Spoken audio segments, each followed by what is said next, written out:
কতটা রেসপেক্ট করে যে মুসলমানদের মদ হারাম, মুসলমান খদ্দের আমার হোটেলে আসে বলে আমার মদ বিক্রি করা যাবে না, মদ পান করা যাবে না, স্মোকিং এর অনুমতি দেওয়া যাবে না। যেহেতু কত নামাজি দিনদার লোক মুসলমান আসবে, তারা ধূমপান করে না, তারা নেশা করে না, তাদের কষ্ট হবে। কিন্তু দুঃখের বিষয়, তার হোটেল থেকে কলকাতা যেতে কিংবা আপনাদের দিনাজপুর আসতে ওই রোডের ওপরই আমি মুসলিমদের হোটেল দেখাবো, হারামখোর মদ পান করে, মদ বিক্রিও করছে সারা রাত। অথচ হারাম এ জানে, হারাম এ নিজেকে মুসলমান দাবি করেছে, নবীর উম্মত বলে দাবি করেছে, তারপরেও কি করছে? পান করছে। নাম্বার 3, লটারির টিকিট হারাম না হালাল? হারাম।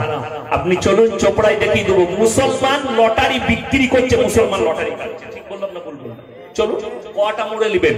চোপড়ায়, ইসলামপুর টাউনে, আপনার রায়গঞ্জে, আপনি যেখানে নেবেন, ইটাহারে, মালদায়, সুজাপুরে, কালিয়াচকে, ওমরপুরে, বেলডাঙ্গায়, কলকাতা পর্যন্ত যতগুলো টাউন পড়বে, আমি প্রত্যেকটা টাউনে মুসলমান ছেলেদের লটারির কাউন্টার দেখিয়ে দেবো, অথচ সে জানে হারাম।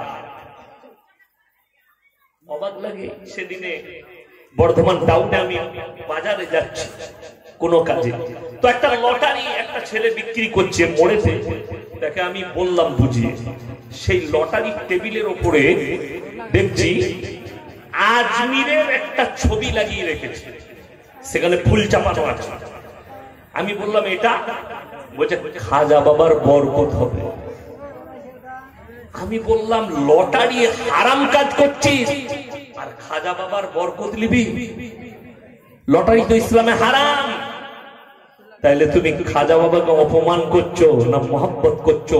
তুই তোর দিলকে আর তোর জানা মতে ভালো মৌলবীকে জিজ্ঞেস কর, তা না হলে কিয়ামতের দিনে আল্লাহ পাকড়াও করবে আর জাহান্নামে কলারটা ধরে তোকে নিক্ষেপ করবে। বড় কষ্টের বিষয়, মুসলমান এই বিশ্বাস রাখি। তা না হলে এই 2 বছর আগে দেখেছিলাম আপনার বাংলাদেশের একজন চাচা নামাজ পড়ে মসজিদে গিয়ে দোয়া করছে, একটা ছেলে তুলে ভাইরাল করে দিয়েছিল। কি দোয়া করছে? আল্লাহ গো, এক ঘর লটারি কেটেছি, যদি 1 কোটি পড়ে যায় জীবনে আর তোমার ঘর থেকে বেরোবো। আচ্ছা, এই দোয়াটা হালাল দোয়া না হারাম দোয়া? অবৈধ। কেন? লটারির টিকিট হারাম, আর এই হারাম সম্পর্কে আল্লাহর কাছে চাওয়া যেহেতু হারাম। অনেকজন মনে মনে ভাববেন লটারি কেন হারাম? সকলে বলুন ভাগ্যের মালিককে, আরো জোরে বলুন কে? ভাগ্যের মালিক হচ্ছেন একমাত্র আল্লাহ, কল্যাণ অকল্যাণের মালিক হচ্ছেন আল্লাহ।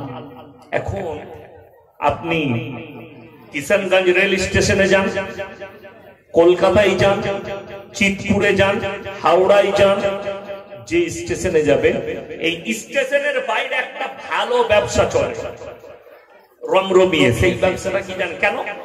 স্টেশনে বড় লোক, গরিব, ধনী, দরিদ্র, ভিখারি, ডাক্তার, মাস্টার, উকিল, ম্যাজিস্ট্রেট সবাই যাতায়াত করে। সেই ব্যবসাটা হচ্ছে জ্যোতিষীদের ব্যবসা। চট বিছিয়ে বসে আছে, হাত থেকে লোকের ভবিষ্যৎ বলছে। ভবিষ্যৎ কে জানে? আল্লাহ। যারা জ্যোতিষীকে হাত দেখাবে, ভাগ্যের জন্য আমার ভাগ্যটা কেমন যাচ্ছে দেখো, আমার তকদিরে কি আছে দেখো, সঙ্গে সঙ্গে তার ঈমান চলে যাবে। যদি এই বিশ্বাস রাখে, এই আকীদা থাকে যে আমার হাত দেখার পরে এই লোকটা আমার ভবিষ্যৎ বলল, ঈমান চলে যাবে, তাকে কালমা পড়ে আবার মুসলমান হতে হবে, ইস্তেগফার করে ফিরে আসতে হবে। আল্লাহ, আমি এত বড় পাপ করেছি, তোমাকে ছেড়ে এই ব্যক্তিকে বিশ্বাস করেছি, সে হারাম করে নিজের ভবিষ্যৎ জানে না, নিজের ভবিষ্যৎ জানে না। আমি গাড়িতে রাতের বেলায় যেতে যেতে ঘুম আসে না, গাড়ি ছুটে তো অনেক জোরে, আমি মোবাইলে ক্লিপ দেখি, কে কি বলছে খবর দেখি। আমি একদিন একটা ক্লিপ দেখলাম, যদিও সেটা কোনো হিন্দি ফিল্মের অংশ হবে, কিন্তু সেখানে একটা বড় শিক্ষা আছে। কিসের শিক্ষা? এই জ্যোতিষী সম্পর্কে।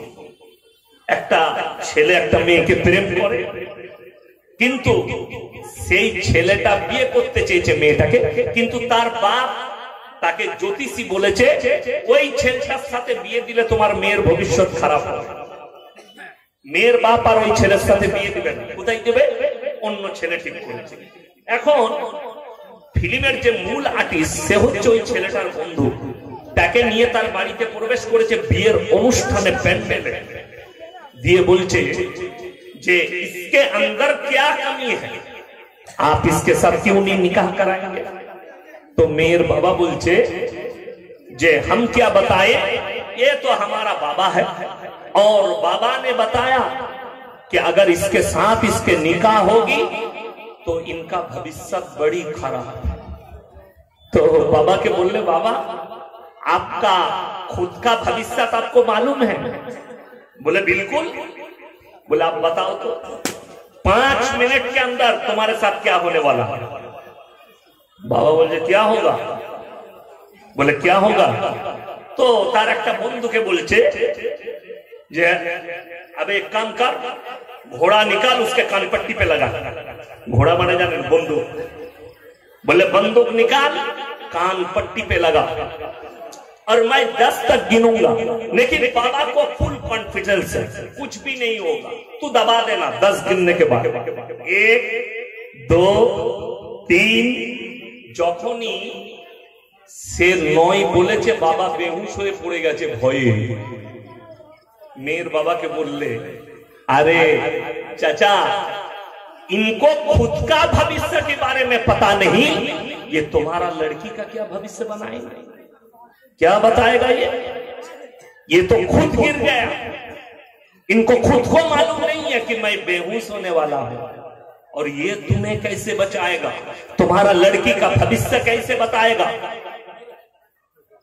শিক্ষণীয় আজকে আমার ভাই আপনি একটা কাগজের উপরে যেখানে নম্বর লেখা আছে সেটার উপরে বিশ্বাস করেছেন যে এইটা যদি আমি টাকা দিয়ে কিনি এই কাগজের দ্বারা আমার ভাগ্য নির্ধারিত হবে, ভাগ্যটা ফিরে যাবে টাকা এলে। অর্থাৎ যারা ব্যবসা করছে হারাম, লটারিতে টাকা পড়লে হারাম, তার ইনকামটা হারাম। আর হাদিসে আছে রাসূলের যারা নিজেদের সন্তানের মুখে হারাম খাবার তুলে দিবে তারা তাদের সন্তানরা কোনোদিন নেক সন্তান হতে পারে না, তারা কোনোদিন নেক হতে পারে না। আগে চলুন আমি আপনাদেরকে যেটা বুঝাতে চাইছি আমার বন্ধুগণ, আমার ভাই খুব ভালো করে বুঝবেন, ভাগ্যের মালিক আল্লাহ, ভালো মন্দ কল্যাণ অকল্যাণের মালিক হচ্ছেন একমাত্র আল্লাহ রাব্বুল আলামিন। আজকে কষ্ট লাগে, দুঃখ লাগে যে একটা মুসলমান সারা জিন্দগি মদ পান করলো, মদের ফাঁটিতে জীবন কাটালো, সারা জিন্দগি সুদের উপরে জীবন কাটালো, হারাম জানার পরে ইমামের মুখ থেকে জুম্মার দিনে শুনেছে হারাম, জুম্মায় শুনেছে হারাম, ঈদগায় ঈদের নামাজ পড়তে গিয়ে শুনেছে হারাম, সুদ খাওয়া হারাম, মদ পান করা হারাম, লটারি হারাম, আপনি রোজ শুনছেন, তারপরেও আপনি জিদ করে করে ওই পাপগুলোই করছেন যে 100 বার করব। এখন দুঃখ হচ্ছে এইরকম একটা ব্যক্তি যে মৌলবীর কথা শুনেনি, কোরআন হাদিসকে বিশ্বাস করেনি, এবং কোরআনে আছে যারা জেনে বুঝে সুদ খেলো তারা যেন আল্লাহর সঙ্গে যুদ্ধ ঘোষণা করলো। যে লোক আল্লাহর সঙ্গে যুদ্ধ ঘোষণা করলো এই লোক কি মুমিন থাকতে পারে? ভাই পারে না, সে মুমিন নয়। এখন ওই ব্যক্তি মারা যাচ্ছে আমাদের সমাজে, তার জানাজার নামাজ হচ্ছে, তার দাফন হচ্ছে, তার জন্য দোয়া হচ্ছে, তার জন্য আবার দোয়ার মজলিসও হচ্ছে। মিলাদ হয় না? হয় না? মিলাদ করে তার লাগে দোয়া কর। এই যেমন জলসা হয়, কি বুঝলেন, বিভিন্ন মাদ্রাসার জলসা শুরু হলো, মসজিদের জলসা। আচ্ছা জলসাগুলো আদায় হয় না? হয় না? আপনারা আমাকে সবাই চিনেন, হয়তো যারা মোবাইলে আমাকে দেখেছে তারা চিনে, আমি কিন্তু সকলকে চিনি না। আমি এতটুকু জানি আপনারা আমার ঈমানি ভাই।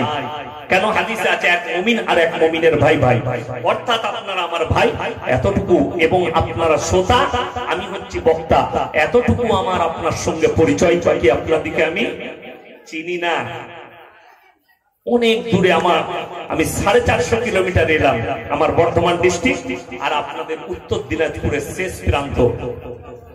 আমার বন্ধুগণ, আমার ভাই, খুব ভালো করে বুঝবেন। এই জালসা হচ্ছে মাদ্রাসা কিংবা মসজিদে। এখন আমাদের দেশে আদায়কারী বক্তারা, আমি যদিও পেশাদারি আদায়কারী বক্তা নয়, আদায়কারী বক্তারা আদায় করে, লোকে টাকা দিলে সুর করে বলে, বলে না কি বুঝলে? এরপর লটারিওয়ালা লটারি ব্যবসা করে, হুজুরকে এসে 1000 টাকা ধরিয়ে দিল, হুজুর এখন দোয়া দিচ্ছে তাকে, আহারে বান্দানে গোদায় বসেছিল আর ছিল কি না ছিল 1000 দিল, দিয়ে তাকে জান্নাতে ঢুকিয়ে দিল।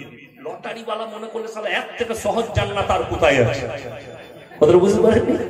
সুদখোর আমার হাতে 2000 দিল, আমি বললাম আল্লাহ তুমি একে জান্নাতুল ফিরদৌস দান করো।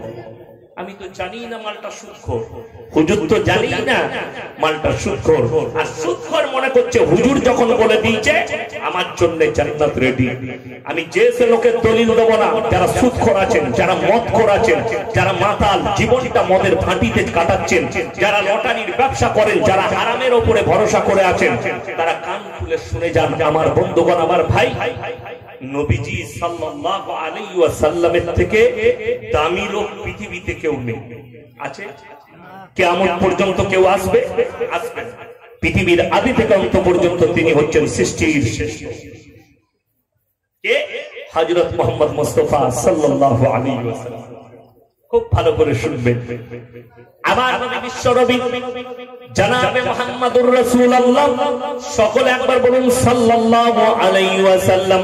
আল্লাহর নবীর কাছে খবর এলো, ইয়া রাসূলুল্লাহ, ইয়া হাবিবাল্লাহ, আপনার চাচা যান যেন মৃত্যুর শয্যায় আছেন। চাচা যান মৃত্যুর শয্যায় মারা যাবেন।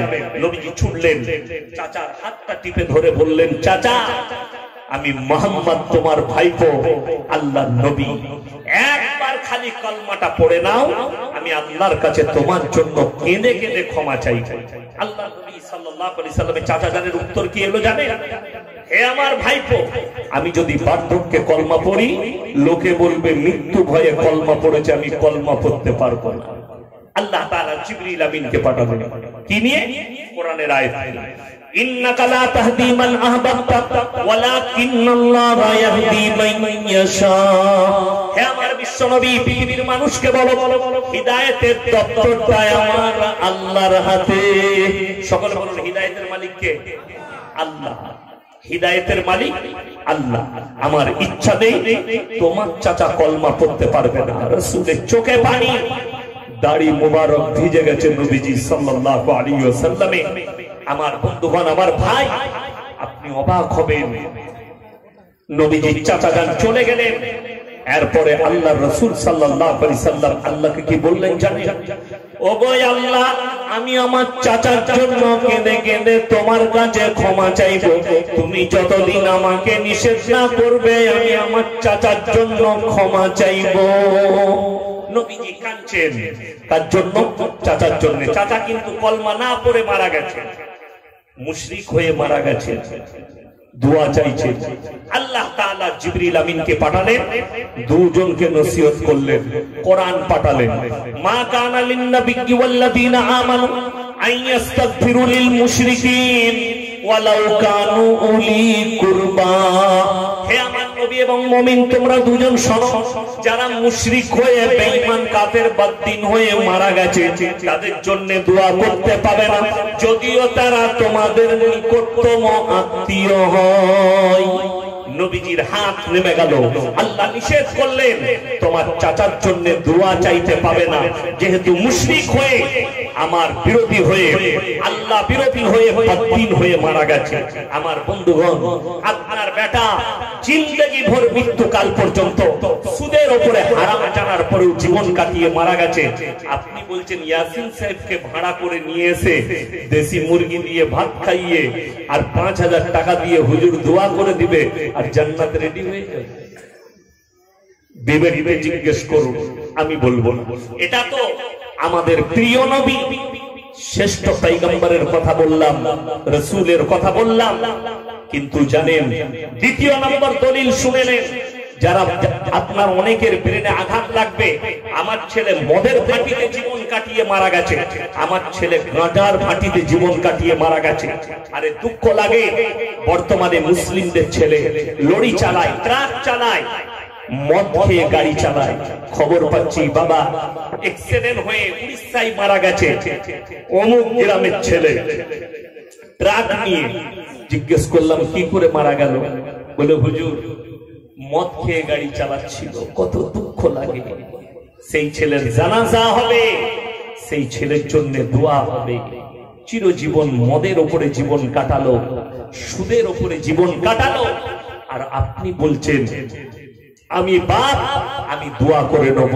পৃথিবীর শ্রেষ্ঠ পয়গম্বরকে আল্লাহ তাআলা বললেন তোমার চাচার জন্য দোয়া চাইতে পাবে না, যেহেতু সে মুশরিক হয়ে আল্লাহ বিরোধী হয়ে মারা গেছে। আর তোমার ছেলে সুদের উপরে জীবন কাটিয়ে মারা গেল, মদের ফাঁটিতে জীবন কাটিয়ে মারা গেল, তার লেগে দোয়া করে তুমি তাদেরকে জান্নাতে দেবে, পাঠাবে? তোমার বিবেককে জিজ্ঞেস করো। দ্বিতীয় নম্বর, পৃথিবীতে 1,34,000 কমও বেশি আল্লাহর রাসূল পয়গম্বর পাঠিয়েছেন। তাদের মধ্যে সবথেকে বেশি দিন যিনি দাওয়াত দিয়েছেন, তাবলীগ করেছেন, তার নাম হচ্ছে হযরতে নূহ নবী। 950 বছর দাওয়াত দিয়েছেন। জোরে বলুন সুবহানাল্লাহ। কত বললাম? 950 বছর দাওয়াত দিয়েছেন। 1000 বছরের বেশি আল্লাহ হায়াত দিয়েছিলেন হযরতে নূহ নবী। শেষ বিনীতি করলেন কার কাছে? তার কওমের কাছে। হে আমার কওম, তোমরা আমার আল্লাহকে বিশ্বাস করো, আমাকে বিশ্বাস করো নবী হিসাবে, তা না হলে আমার আল্লাহ তোমাদেরকে কঠিন আযাবে মুবতালা করবে। তার ছেলে কিনান এবং তার কওমের ব্যক্তিরা, মানুষেরা বলল তোমার আল্লাহ আমাদেরকে কি আযাব দেবে? হে আমার আব্বা, তোমার আল্লাহ কি করতে পারে? বলে আমার আল্লাহ মুসুল ধরার বৃষ্টি দিয়ে তোমাদেরকে বন্যায় ডুবিয়ে দেবে।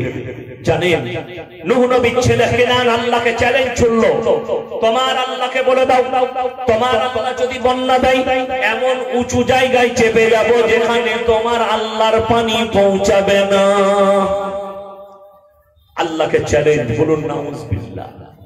যতজন পৃথিবীতে আল্লাহকে চ্যালেঞ্জ দিয়েছে আল্লাহ তাদেরকে ধূলিসাৎ করে দিয়েছে। তাদের অস্তিত্ব আল্লাহ মিটিয়ে দিয়েছে যতজন আমার আল্লাহকে চ্যালেঞ্জ ছুড়েছে। আল্লাহ তাআলা বললেন হে আমার নূহ, তুমি নৌকায় চেপে যাও, যারা ঈমান এনেছে তোমার প্রতি তাদেরকে নিয়ে, সব জোড়া জোড়া জীব জন্তু পশু পক্ষী নিয়ে নাও। সব থেকে মজার বিষয় কি জানেন? আপনাদের এখানে পুকুর নেই? পুকুর আছে, নদী আছে। পুকুরের পারে যদি কোনো বাপ তার বাচ্চাকে নিয়ে দাঁড়িয়ে থাকে আর তার সন্তান যদি পানিতে পড়ে যায়, বাপ ঝাঁপ দেবে না দেবে না? ঝাঁপ দেবে। সাঁতার না জানলেও ঝাঁপ দেবে। কেন? তার পিতৃস্নেহ, তার পিতৃস্নেহ, তাকে ঝাঁপ দেওয়া। আমার বন্ধুগণ অবাক হবে, নূহ নবী নৌকার উপরে। মুফাসসিরিনরা লিখছেন পৃথিবীর আজকে তারিখ হচ্ছে 18 তারিখ অক্টোবর মাসের 2025 সাল। পৃথিবীর ইতিহাসে, ভারতের বলিনি, পৃথিবীর ইতিহাসে সব থেকে বড় আল্লাহ যে প্রলয় ঘটিয়েছিলেন, বন্যা দিয়েছিলেন, নূহ নবীর জামানায়। রিওয়ায়েতে আছে সমুদ্রের পানিকে আল্লাহ 1250 ফুট উপরে তুলে দিয়েছিলেন, গোটা পৃথিবী ডুবে গিয়েছিল। নূহ নবী নৌকার উপরে, তার কওম হাবুডুবু খাচ্ছে। নূহ নবী দেখতে পেলেন আমার সন্তান কিনান যেন ডুবে মারা যাচ্ছে। বাপ তো জন্ম দিয়েছে, রক্ত আছে। বাপ থাকতে না পেরে আল্লাহর কাছে হাত তুলে বসলেন। কি বললেন? লা আসিমাল ইয়াউমা মিন আমরিল্লাহ। ও গো আল্লাহ, এটা আমার ওরসজাতের পুত্র, তুমি একে রক্ষা করো। আমার আল্লাহ উত্তর দিলেন লামিনাল খাসিরিন। হাত নামিয়ে লাও যে আমাকে মানেনি, আমার নবীকে মানেনি, আমার দিনকে মানেনি, তার জন্য তুমি আমার কাছে আবেদন নিবেদন করো না, তা না হলে তোমাকেও ক্ষতিগ্রস্তদের মধ্যে ফেলে দেব। নূহ নবীর হাত নেমে গেল। বেটার জন্য দোয়া করেছে, আল্লাহ কবুল করেনি। আল্লাহ হাত নামাতে বললেন কেন? আল্লাহ বিরোধী। আমার বন্ধুগণ, আর আপনি বলছেন আপনার ছেলে চিরজীবন মদের ভাটিতে জীবন কাটিয়ে মারা যাবে। দুঃখটা কি জানেন? আজকে সমাজ পরিবর্তন না হওয়ার মূল কারণ, একটা গ্রাম, একটা পাড়া পরিবর্তন না হওয়ার কারণ হচ্ছে আপনি আমি মসজিদের ইমামকে পাপের গোলাম মনে করেছি, ইমাম মনে করি। নেতা ভাবিনি। অথচ কোরআনে আছে আতিউল্লাহ ওয়া আতিউর রাসূল ওয়া উলিল আমরি মিনকুম ফাইন তানাযাতুম ফি শাইইন ফারুদ্দুহু ইলাল্লাহ। আল্লাহ আর রাসূলের পরে তোমরা যাকে নেতা সিলেক্ট করবে, যাকে মাতা সিলেক্ট করবে, আগে জানবে তার কাছে ইলম আছে কিনা, তার কাছে কোরআন হাদিসের জ্ঞান আছে কিনা, তার কাছে দ্বীনের জ্ঞান আছে কিনা, তারপরে তোমরা তাকে সিলেক্ট করবে। রাসূলের হাদিস শুনেলেন, কিয়ামতের আলামতের মধ্যে মারাত্মক একটা আলামত, মূর্খরা অশিক্ষিতরা তারা দেশ চালাবে আর শিক্ষিতরা চুপচাপ বসে দেখবে, তখন জানবে কিয়ামত কাছে চলে এসেছে। আমার বন্ধুগণ, আমার ভাই, গায়ে লুবেন না, আমি যে কথাগুলো বলছি দিলে তেলে আপনি ভাবনা চিন্তা করবেন। আমি চলে যাওয়ার পরে রাত্রে শুয়ে ইয়াসিন ভাই কি বলে গেল, কালকে মারা যেতে পারি, হয়তো আর আমি এই এলাকায় আসতে পারবো না। আজকে আপনাদের সাথে মোলাকাত হলো, আমি খুশি হলাম। আমি আসতে পেরেছি 450 কিলোমিটার রাস্তা রান করে, আবার ফিরে যাব অতটাই। আমি কালকে মারা যেতে পারি, পরশু মারা যেতে পারি। হায়াতের মালিক আল্লাহ, মওতের মালিক আল্লাহ। আমার কথাগুলো এই ইউটিউব আর ফেসবুকে লাকিরের মতো ভাসবে। মাথায় রাখবেন যে আল্লাহ তাআলা ইমানদারকে পছন্দ করেন, বেঈমানকে পছন্দ করেন না। এখন দুঃখ কি জানেন কেন বললাম? যে একটা ইমানকে যদি মাথা ভাবেন, অনেকজন বলে চায়ের দোকানে, রাস্তাঘাটে, পাড়ায়, বাড়িতে আপনারা আলোচনা করেন, আরে ইয়াসিন বলে বর্ধমানের একটা বক্তা আছে, ও কেন পরোয়া করে না, হক কথা বলে। অনেকজন বলে, তুমি জানো আমার থেকেও ভালো হক কথা তোমার ইমাম বলতে পারবে, কিন্তু তোমার ইমামকে তুমি সেই দরজা দাওনি, সেই ইমামকে হক দাওনি। আমি বাস্তব বলছি, বীরভূম ডিস্ট্রিক্টে একটা গ্রামে জলসা করতে গেছি, যদিও আমি গ্রামের নাম বলবো না। ইমাম সাহেব জুম্মার দিনে সুদের বয়ান করেছেন, রাত 12টার পরে ইমামের কামরায় ঠক ঠক করেছে। কি ব্যাপার? হুজুর একটু পেটে বাসছে, পানি পড়া নেবো, পানিতে দম করে দেবে।